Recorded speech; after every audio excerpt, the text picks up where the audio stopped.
What are the legal roles of a board? First of all, the funds, properties, assets of the organization legally vests in the board. That means it actually belongs to the board, but not for their benefit, for the benefit of the beneficiary. So the first part is the sway over funds, properties and assets is with the board, not with the CEO, not with the CEO, not with the CFO, with the board. The board is the ultimate authority. What is the requirement for a board? To be acquainted with and advance the aims and objects or the mission and vision of the organization. It is their job to be acquainted with it and ensure that it is advanced not directly through them. They can go through the channel of the CEO to achieve that. Operate the organization within the framework of the organization's own charter and statutes governing the organization. These are some of the legal aspects. Should not derive personal benefit from the organization. This is an aspect we covered in the earlier module. Joint and several responsibility of the board. This is also legal. And oversee administration and accounts. Set policy through process of periodic meetings and resolution.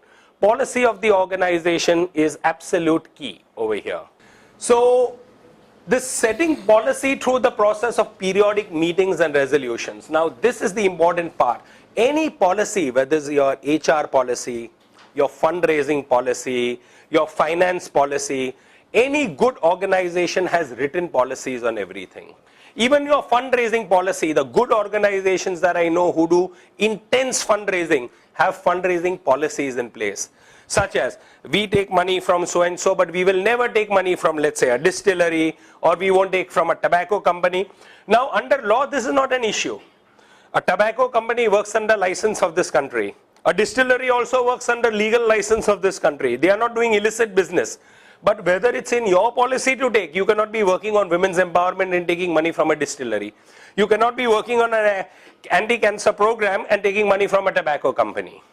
So there are policies around fundraising, there are policies around HR, human resource, policies around investments, everything on finance policy, and this is a board responsibility. The CEO may guide the board towards it, but ultimately to adopt that policy is a board role. So you need to have a policy through process of periodic meetings and through resolutions.